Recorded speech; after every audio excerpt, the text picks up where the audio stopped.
Le film que vous venez de voir a été censuré par la télévision française. C'est le principe même de la censure qui est épouvantable, abominable et invivable.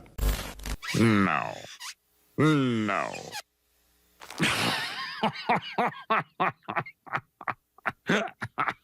No. Oh, hi. As the Fox censor, it's my job to protect you from reality. Je voudrais donc montrer que la télévision est le lieu de censure multiples et pour la plupart invisibles. Le sujet de la censure est un sujet vaste et complexe. Encore une fois, je ne prétends absolument pas recouvrir l'intégralité de cette problématique, ni même dans l'espace dans lequel je vais la circonscrire. Ça soulève beaucoup de questions, notamment autour de la liberté d'expression par exemple. Peut-on tout dire? Faut-il être dans une forme de free speech à l'américaine? Je ne répondrai pas vraiment à ces questions, car on va surtout se concentrer sur la question de la censure dans les œuvres grand public. Si le sujet est donc intrinsèquement politique et social, on va se concentrer sur le penchant pop culture de ce dernier. Et donc, on va se demander quelle place prend la censure dans nos œuvres contemporaines. Donc l'objectif de cette vidéo, ça va être d'abord de voir un peu la mutation, enfin même les mutations qu'ont connu la censure dans le milieu de la pop culture au sein de ces dernières années et même au sein des différents médiums. Comment chaque médium peut appréhender la censure et comment aujourd'hui dans notre société la censure se manifeste et continue à se manifester par rapport à ce qu'elle était avant. Et enfin surtout, et ça c'est important, on va finir sur un questionnement plus large en essayant de voir finalement qu'est-ce que la censure aujourd'hui, comment la censure influence les œuvres que l'on consomme tous et toutes et est-ce vraiment de la censure ? Pour être clair sur la définition de la censure et revenir un peu sur son histoire, le site Universalis désigne la censure comme l'action de condamner un texte ou une opinion, d'interdire sa diffusion, mais aussi l'institution qui prononce cette condamnation. L'article rappelle qu'au Moyen-Âge, il s'agissait des institutions officielles qui délivraient le droit à la publication d'un écrit mis en place au XVIe siècle. L'Église catholique était déjà à l'origine de cette démarche, alors assez peu, voire pas du tout remise en cause, et qui visait principalement les œuvres écrites. L'avènement du parlementarisme, et surtout l'affaiblissement de l'Église et la disparition de l'absolutisme, feront, en Occident du moins, disparaître petit à petit cette censure d'État à propos des œuvres grand public. Pour autant, la censure a perduré sous bien d'autres formes. Les plus assidus de ma chaîne se souviendront sûrement de ma vidéo sur la représentation de la sexualité, que je soupçonne YouTube d'avoir censuré, on en reparlera un peu après, qui abordait la question du code ACE. Cette charte, initiée par l'Église aux États-Unis, avait comme but de régir le contenu des différentes œuvres de cinéma diffusées à l'époque. Mais les États-Unis ne sont pas les seuls concernés par cette censure au cinéma dans cette première moitié du XXe siècle. En France, une commission nationale est mise en place pour réguler les films. Et ça va même plus loin que de censurer la violence ou le sexe, puisque la bêtise d'un scénario était considérée comme un motif valable de censure. Et ça touchait même d'autres domaines que le cinéma. Les fans de comics connaissent forcément l'existence du Comics Code Authority, créé en 1954, inspiré du code ACE et du psychiatre Frederick Wertman, qui considère que les comics étaient à l'origine de la délinquance juvénile. C'est à cause de lui notamment que l'ascension immense des comics a subi un frein très sévère, et qu'on s'est retrouvé avec des super-héros comme Batman ultra aseptisés, avec des couleurs de partout et plus aucun crime à résoudre. En musique, c'est d'abord le blues qui a fait l'objet d'une censure très forte, à l'image du morceau Chef Them Dry de Lucille Bogan. Puis, évidemment, le rock en fera également les frais, et même les Beach Boys ont vu un de leurs morceaux interdits de radio, car il parlait de Dieu. Pour vous dire, le mot fuck est apparu pour la première fois sur un vinyle en 1968, dans le titre Up Against the Wall. D'ailleurs, il continue à être régulièrement censuré aujourd'hui. Sur les plateformes de streaming, la plupart des albums de rap ont deux versions, une explicite avec toutes les grossièretés, et une autre qui convient mieux à Kanye West. Même le titre de CeeLo Green, Fuck You, avait été détourné pour se nommer Forget You, et être plus facilement diffusable à la télévision et à la radio. Mais tout ça, c'est la vieille époque.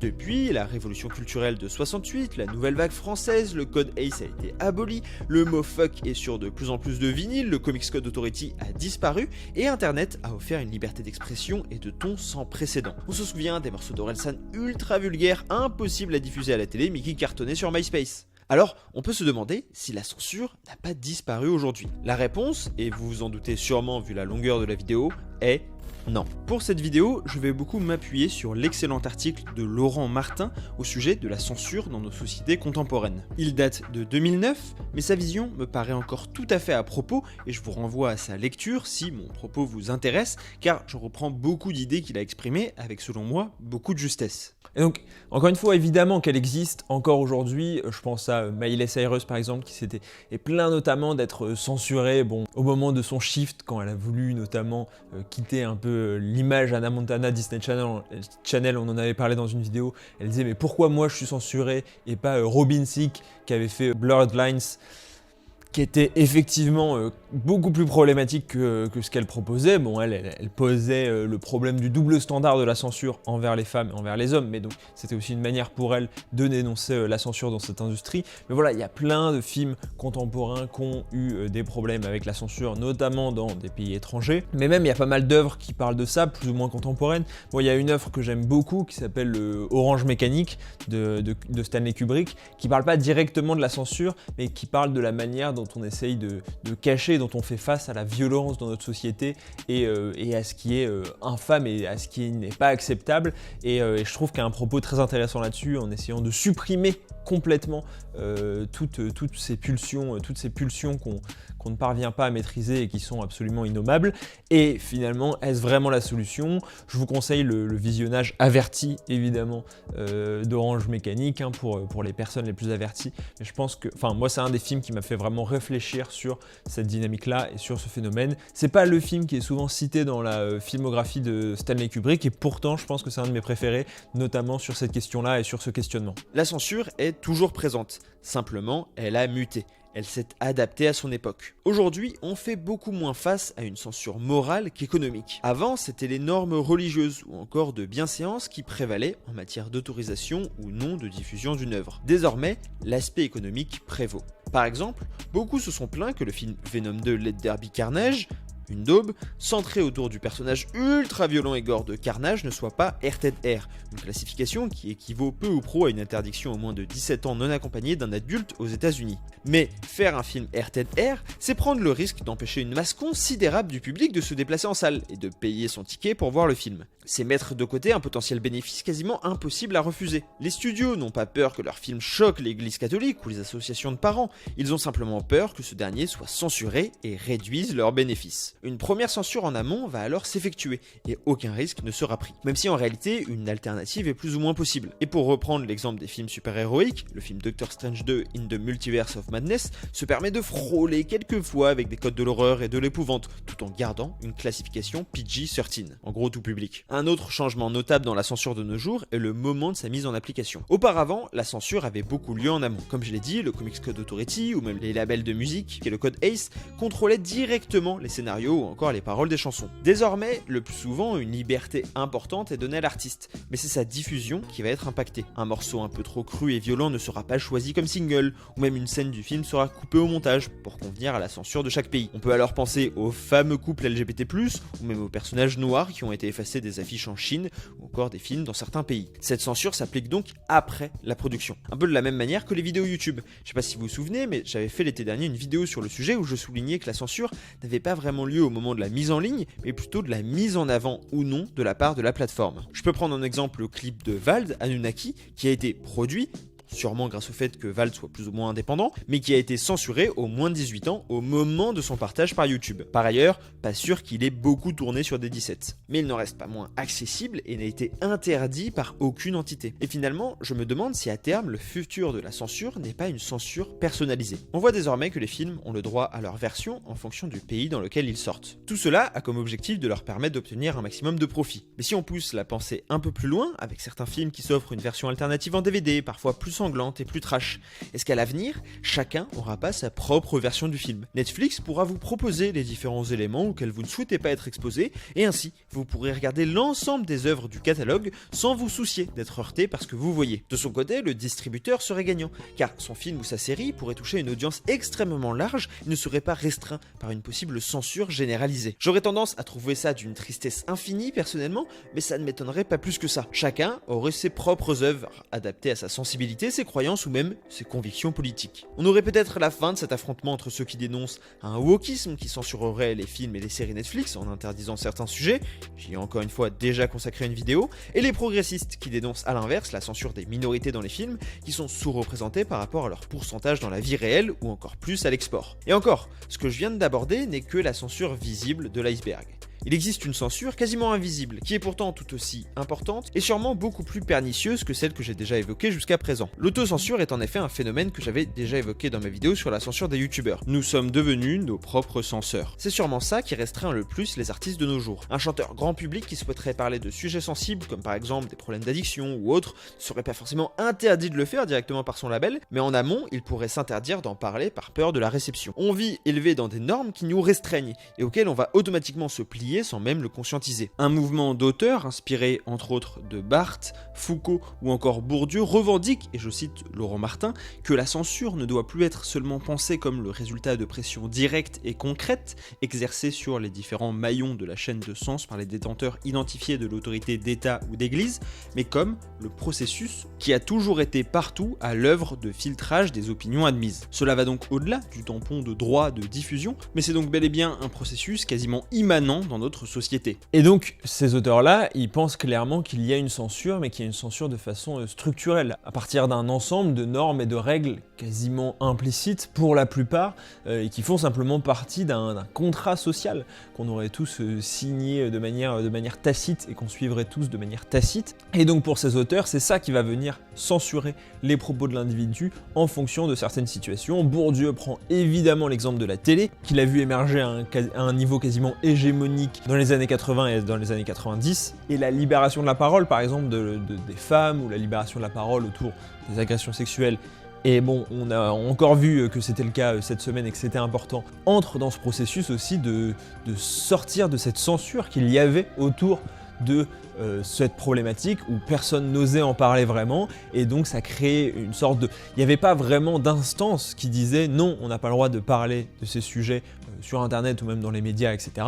Mais c'était simplement tacite, voilà, c'était quelque chose dont on parlait pas. Et aujourd'hui, ce tabou semble de plus en plus être levé, et je pense que c'est une bonne chose, mais c'est pour dire que pour ces auteurs, il y a une censure qui passe par ce genre de phénomène. Et d'ailleurs, c'est tout le problème aussi de la personnalisation aujourd'hui, de la place qu'on laisse à l'individu dans la société, qui prend de plus en plus de place, et le contrat social, pour moi en tout cas, j'ai l'impression que le contrat social recule dans la société, c'est-à-dire qu'on est de moins en moins d'accord sur ce dont on parle, ce dont on parle pas, ce qu'il faut dire, et on a de moins en moins de choses en commun, à mon avis, d'accords communs sur les grandes normes et les grandes règles à suivre pour vivre ensemble en société, et ça pose problème notamment dans ces moments de censure, à savoir qu'est-ce qu'il faut censurer, qu'est-ce qu'il ne faut pas censurer. On a beaucoup moins de chances de trouver un accord sur ce genre de sujets qui sont pourtant super importants. Enfin, il y a une dernière forme qui est la censure par l'oubli. On change des œuvres bien longtemps après leur sortie, voire on les fait disparaître à cause d'éléments qui seraient dérangeants. Je pense à la scène finale extrêmement choquante de 13 Reasons Why, qui a été coupée par Netflix bien longtemps après la sortie de la saison 1. Disney+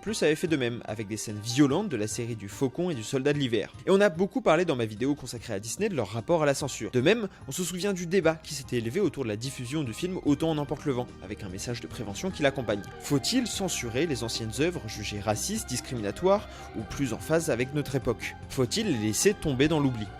D'autant plus que désormais, on n'est pas sans savoir que la censure engendre le plus souvent une forme de réactance, aussi appelée effet Streisand. Il y a deux expériences dont a notamment parlé l'excellente chaîne Horizon Girl qui a démontré cela. Une première en 1977 qui montrait une attirance plus forte de la part des enfants pour les jouets qui sont plus difficilement atteignables.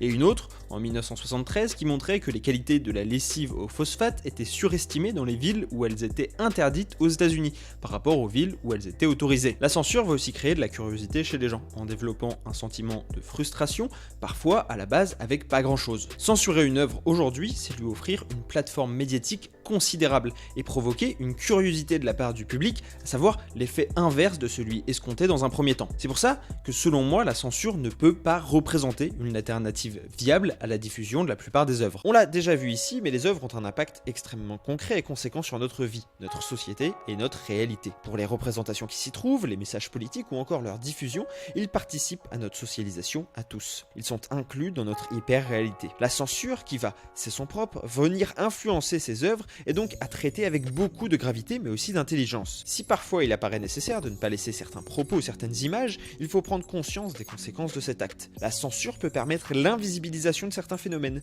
ou même de faire taire des avis dissidents. Elle n'a jamais vraiment été appliquée au bénéfice de l'audience. Mais ce qui est d'autant plus inquiétant, c'est que désormais nous faisons face à une censure plus difficile à combattre, car plus insidieuse, plus personnalisée, mais qui impacte autant si ce n'est plus le réel, car elle se donne l'apparence de la réalité. Avant, il y avait l'existence d'un ordre, d'un tampon d'acceptation d'une œuvre ou d'une autre. Le Comics Code Authority, le Code ACE, le RTF, toutes ces institutions hautement critiquables étaient l'incarnation de la censure. Et ayant une incarnation, cette censure était alors ironiquement plus facile à identifier et à combattre. Désormais, c'est plus flou, la censure est à la fois partout et nulle part. À tel point que j'en suis venu à me demander s'il s'agissait vraiment de la censure. Et si finalement, les différentes attaques que j'ai portées à la censure durant cette vidéo ne relevaient pas d'un combat fantasmé.